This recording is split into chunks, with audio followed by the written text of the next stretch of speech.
Welcome to LivingFuelTV. This is Casey Krejci. So is eating organic foods really important?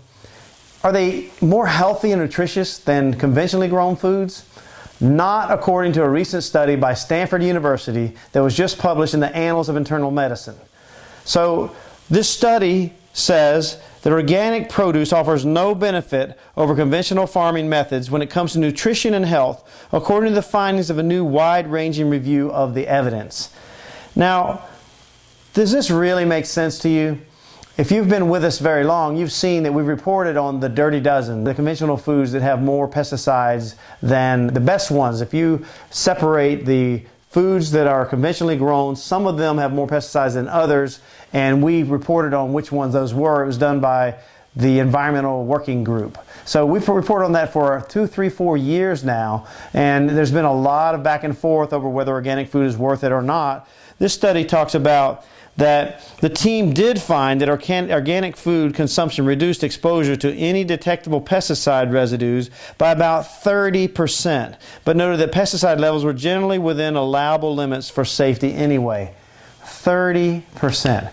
Folks, if that's not enough reason to eat organic, then you're not gonna be convinced you should just go eat whatever you want to eat. But the point is, the pesticides are one of the biggest issues. Now, looking further into the study, they compare things like they use words like more nutritious, but then they said that conventional foods have just as much carbohydrates and fats and proteins as the organic foods.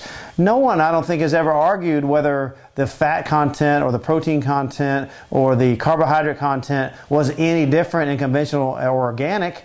We're talking about the pesticides, and in the meats we're talking about the antibiotics and so on. So the coffee is one of the most pesticided and herbicided crops on the planet. Dozens of different chemicals on a non-organic coffee, whereas organic coffee, obviously, they don't spray chemicals on. So there are so many things that seem misleading about this study, and I read another quote. It says there was also no difference in protein or fat content between organic and conventional milk, though the team did find weak evidence of the nutritional superiority of organic foods in that organic foods contain significantly higher levels of total phenolic compounds, which have antioxidant properties, and that organic milk and chicken contain higher levels of omega-3.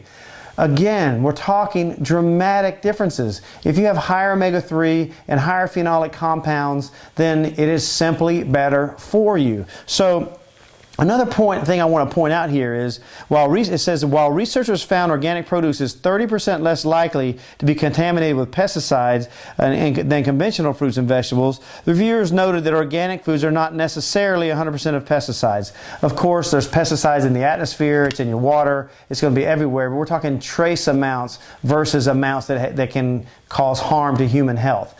You really have to use your head in some of these studies, and then you got to follow the money. We just found out yesterday that this study was funded by Monsanto and Cargill. So draw your own conclusions from that, but I think if you use your head and follow the evidence, that there's a lot of evidence out there about the benefits of having lower pesticide exposure and having better omega-3s and more antioxidants and so on, is dramatic. So hope that was helpful to you. God bless you and have a great day.